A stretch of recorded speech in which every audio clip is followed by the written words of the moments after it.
अस्सलाम वालेकुम फ्रेंड्स, क्या हाल चाल है। उम्मीद करता हूँ सब खैरियत होंगे। आज हमारे पास एक मॉडल आया है Poco X3 Pro।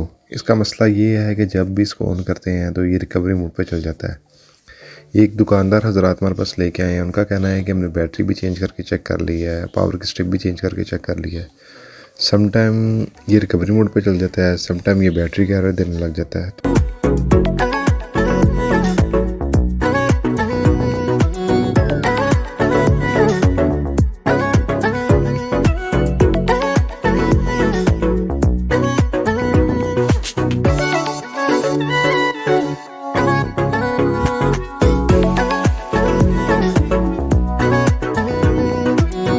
Charging connect करने के बाद ये ऑटोमेटिकली ऑन हो जाता है।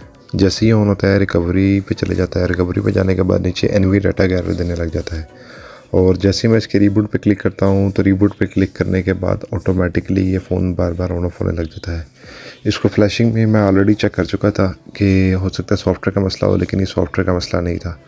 तो जब भी आपके पास इस तरह का कोई केस है, सबसे पहले आपने इसको फ्लैश करके लाजमी चेक करना है। उसके बाद आपने हार्डवेयर में इसको चेक करना है।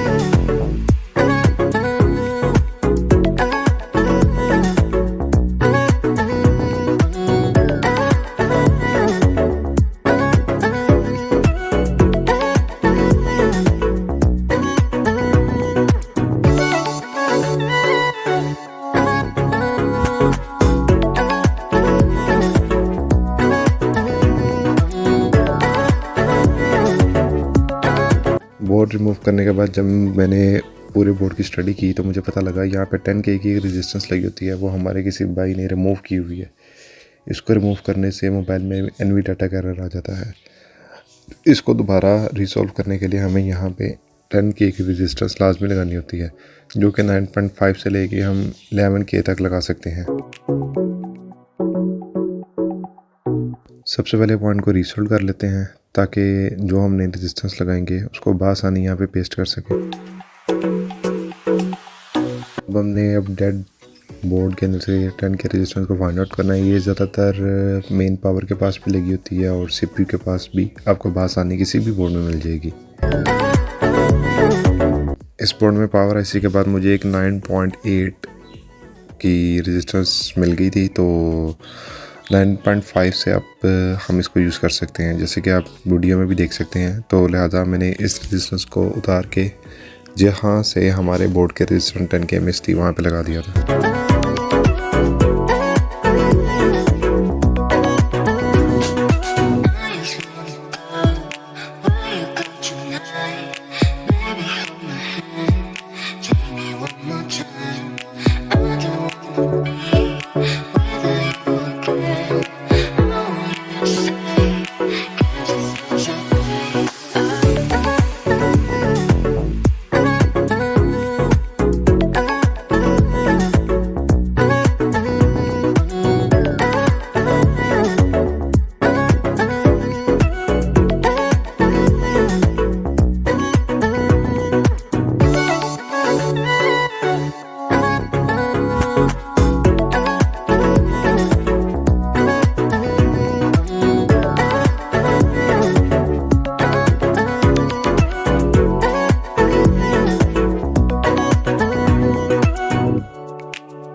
उम्मीद करता हूँ आपको मेरी ये वीडियो बेहद पसंद आई होगी। मज़ीद इस किस्म की वीडियो के लिए चैनल को लाइक कर दें, सब्सक्राइब कर दें और बेल आइकन को ऑन कर दें।